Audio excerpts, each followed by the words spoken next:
झाले, परंतु जनाधार आमच्या बरोबर आहे. आज सुशिक्षित जनता आहे वसई तालुक्याची. या महापालिकेच्या इश्यूवर हे निवडून आले.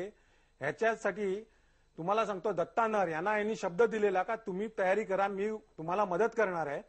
तेच दत्ता नर परवा यांना एवढं म्हणाले की ही चुकीची वेळ होती तुमची आंदोलन करायची. 10वी 12वीच्या परीक्षा आहेत आणि आयुक्तांचा रिपोर्ट यायचा आहे, मग तुम्ही उपोषणाला बस. त्यात त्यांनी यांना आवाज दिला का हिंमत असेल तर 24 तासामध्ये वाघोलीमध्ये येऊन जाहीर सभा घेऊन दाखवा. दहशत कोणाची आहे? वाघोली गावाला बदनाम करायचा प्रयत्न करतात. आव्हान द्यायचं गरज काय? आणि तुमचेच साथीदार होते, एकत्र मांडीला मांडी लावून बसत होतात.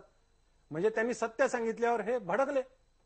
विवेक पंडित, तुम्ही हसताय, पण त्यांनी गंभीर आरोप केले. ते म्हणतात तुम्हीच दादागिरी करतात, तुमचीच दहशत आहे आणि तुम्ही उगाचच्या उगाच हितेंद्र ठाकूरना माफिया म्हणताय. पाटील साहेबांचं मला कौतुक वाटतं. 302चा आरोप माझ्यावर होता, तो कशासाठी होता याचा तपशील त्यांनी दिला नाही.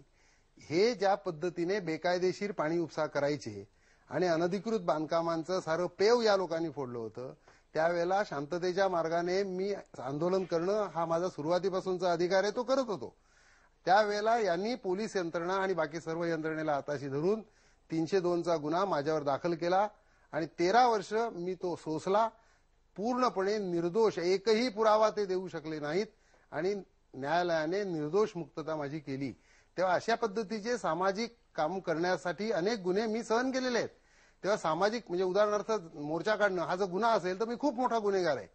त्यानंतर झोपड्या अनधिकृत बांधल्या, माझ्या आदिवासींना, ज्या गरीब आदिवासींसाठी मी झगडतो, ते आदिवासी जर झोपड्या बांधतात आणि त्या झोपड्या तोडताना जर ते चुली तहसील ऑफिसमध्ये पोहोचवतात आणि तो करणं जर गुन्हा आहे तर मी गुन्हेगार आहे. पण यांच्यासारख्या लोकांच्या, शेतकऱ्यांच्या जमिनी बळकावण्याचे गुन्हे मी केलेले नाहीत, आदिवासींना वसवण्याचे गुन्हे केलेले आहेत. तुम्ही जमिनी बळकावण्याचे गुन्हे केले आहेत. अजीव पाटील, मला सांगा, अधिक गंभीरपणे आपण बोलूया. आजच नाही, हितेंद्र ठाकूर आमदार होते, 20 वर्ष किती वर्ष ते निवडून आले, 1990 पासून मला वाटतं निवडून आले होते. यावेळेला त्यांनी निवडणूक लढवली नाही, का नाही ते मला माहित नाही, पण नंतर येऊ त्याच्याकडे. त्याच्या आधी भाई ठाकूर आणि हितेंद्र ठाकूर दोघांवरही वसई विरारमधल्या जमिनी बळकावण्याचे आरोप झालेले आहेत गेली अनेक वर्ष. काय उत्तर आहे तुमच्याकडे? आरोप झाले, बरोबर आहे, कारण प्रसिद्धीसाठी प्रत्येक जण आरोप करतो. मला एक सांगा, कुठच्या शेतकऱ्यांनी येऊन सांगितलं का बाबा असं असं केलेलं आहे? या व्यवसायामध्ये ह्यांचेच जास्ती मित्र आहेत. आज पूर्वपट्टीमध्ये तुम्ही बघाल, जाल तिकडे तर डोंगर कापून तिकडे अतिक्रमण जोरात प्रमाणात चाललेले आहेत. काही संघटनांचे बोर्ड लागले जातात आणि सेटलमेंट केली जातात आदिवासींच्या जागेची. कोणालाही विचारा कुठे सेटलमेंट होतात ती.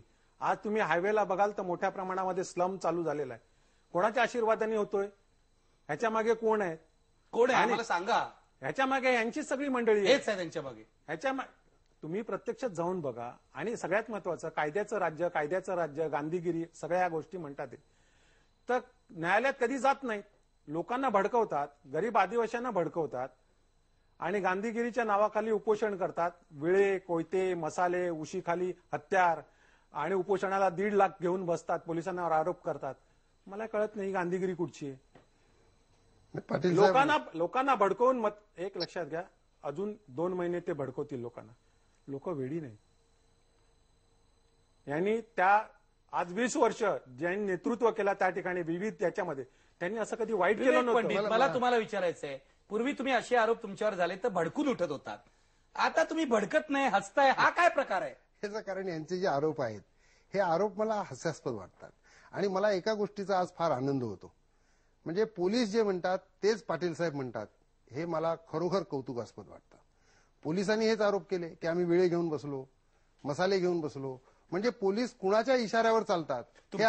पोलीस हितेंद्र ठाकूरच्या इशाऱ्यावर चालतात असं पाटील साहेब म्हणाले. त्याच्यावरून मला आता मी निश्चितपणे आरोप करत होतो की पोलीस हितेंद्र ठाकूर यांच्या इशाऱ्यावर चालतात. आता पाटील साहेब म्हणाले त्याच्यावरून हे स्पष्ट होतंय, कारण जे पोलीस आरोप करतात ते आरोप आता पाटील साहेबांनी माझ्यावर केले. मी उपोषणाला बसतो, तिथे विळे आणि कोयते जर असते, मिरच्यांची पावडर पोलिसांनी टाकलेली आहे, कोयते आणून पोलिसांनी तिथे टाकलेत, याची व्हिडिओ फिल्म आहे माझ्याकडे. आणि आज मला आनंद आहे की पाटील साहेबांनी तो गौप्य स्फोट जो मी करायचा होता तो त्यांनी केला. आणि पोलिसांचा इतका कळवळा त्यांना आलेला आहे, गरीब आदिवासींचा इतका कळवळा आलेला आहे, परंतु गरीब आदिवासींच्या जमिनी लुटताना हा कळवळा त्यांचा कुठे होता? तुमचं समजणं त्यांनी. आणि दुसरं याचा काही पुरावा आहे तुमच्याकडे? आपण टेलिव्हिजन चॅनलवरून आरोप करताय, महाराष्ट्रात सगळीकडे बघितलं जात आहे, याला काय पुरावा आहे तुमच्याकडे की त्यांनी जमिनी लुटल्या? गुन्हे दाखल झालेले आहेत. उत्तर द्या. मुळामध्ये त्यांनी वेळे कोयते मसाले यांच्या संबंधी सांगितलं. आम्ही नाही, लोकांनी टीव्हीवर बघितलं, चॅनलवाले यांचे त्यांनीच दाखवलं का ते पण हितेंद्र ठाकूरांची माणसं आहेत, मीडियावाली पण हितेंद्र ठाकूरांची माणसं आहेत का. आणि यांचं उपोषण, यांना मधुमेह आहे, ब्लड प्रेशर आहे, असा माणूस एक दिवस उपाशी राहिला तर कोमामध्ये जातो. हे 3-3, 5-5 दिवस उपोषण कसं करतात. रेस्ट हाऊसमध्ये 2-2 तासांनी जातात, तिकडे डॉक्टर किंवा कोणालाही मध्ये घेत नाहीत. काय कळत नाही यांचं उपोषण कसं आहे. अहो, अख्ख्या वसईतली जनता असते, तुम्ही सगळ्यांना विचारा यांच्या उपोषणाबद्दल. प्रत्येक जण सवाल करतोय आणि आम्हाला काय सांगायचं. लोक मीडियाने दाखवलं सगळं पिक्चरायझेशन. विवेक पंडित ते म्हणते तुमचं उपोषणही खोटं आहे. काय प्रकार आहे हा. नाही, मी पाटील साहेबांचे धन्यवाद मानतो की खरोखर आपण फार विद्वान आणि चाणाक्ष आहात. स्वातंत्र्याची उर्मी काय असते आणि स्वातंत्र्याचं बळ काय असतं, त्याकरता लढण्याची ताकद काय असते, हे यांना कधीही कळणार नाही. कारण तो इतिहास यांनी कधी पाहिला नाही, ती उर्मी यांच्याकडे आली नाही. माझ्याकडे सुदैवाने साने गुरुजींपासून गांधीजींपर्यंत संपूर्ण माझ्या रक्तात भिनलेलं आहे. म्हणून मला मधुमेह असू द्या, काही असू द्या, लोकांच्या प्रार्थना माझ्यासोबत आहेत. आणि ज्या लोकांसाठी मी झगडतो त्या लोकांचं बळ हे माझ्याकडे इतकं आहे की माझ्या शरीरापेक्षा माझं मन त्यामुळे मजबूत होतं. आणि अजूनही मी 4 दिवस निश्चितपणे जगू शकलो असतो. डॉक्टर सदैव माझ्यासोबत होते. यांच्या आरोपाला मी भीक घालत नाही. आरोपाला भीक घालत नाही. दोघंही म्हणतात जनता माझ्या पाठीची आहे, आमच्या पाठीची आहे. अजीव पाटीलही म्हणतायत, विवेक पंडितही म्हणतायत. नेमकं काय घडलंय आणि वसईत पोलिसांनी लाठीमार का केला, हा प्रश्न कसा सुटणार. आपल्यासोबत माजी गृहराज्यमंत्री नितीन राऊत सुद्धा आहेत, त्यांच्याकडे मी जाणार आहे. पण आता घेणार आहे ब्रेक पूर्वी प्रश्न पहा. वसईतल्या 53 गावांचा प्रश्न हाताळण्यात सरकार अपयशी ठरलंय का. 96% लोक म्हणतात होय, सरकार अपयशी ठरलंय. मला अपेक्षा आहे मुख्यमंत्री पाहत असतील.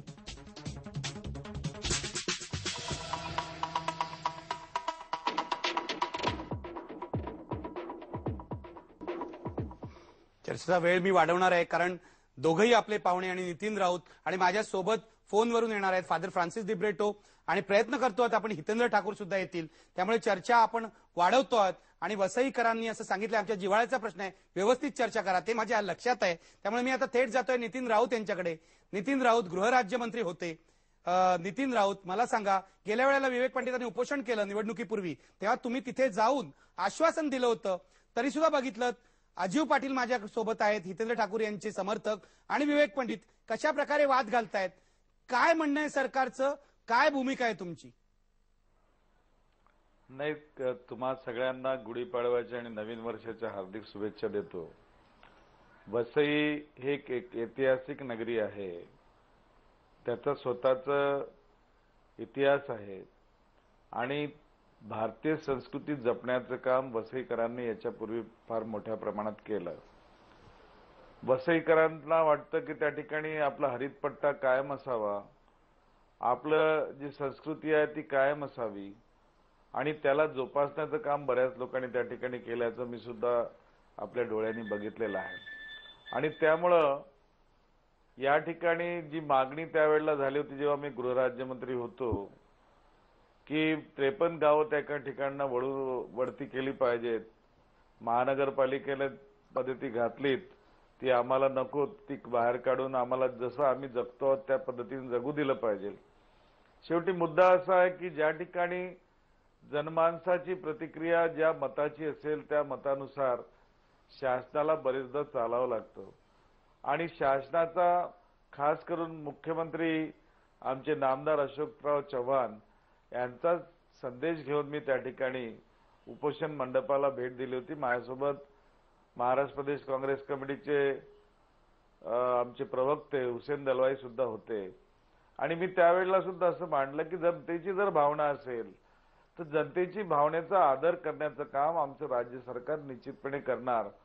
आणि आज जेव्हा मुख्यमंत्र्यांच्याकडे बैठक झाली त्या बैठकीत त्याच प्रकारचा निर्णय झाल्याची बातमी माझ्या कानावर आलेली आहे. निश्चितच ही स्वागतार्ह आहे आणि काँग्रेस पक्षाने नेहमी जनतेची बाजू ऐकून घेतलेली आहे आणि या ठिकाणी सुद्धा जनतेच्या भावनांचा आदर होईल हा विश्वास मी सर्व. नितीन राऊतजी, मला तुम्हाला पुन्हा विचारायचं आहे, तुम्ही आता एक आम्हाला मोठी बातमी दिली आहे की लोकभावनेचा आदर सरकार करेल. याचा अर्थ 53 गावं पालिकेच्या हद्दीबाहेर ठेवण्याचा निर्णय, ती सामील न करण्याचा निर्णय तुमचं सरकार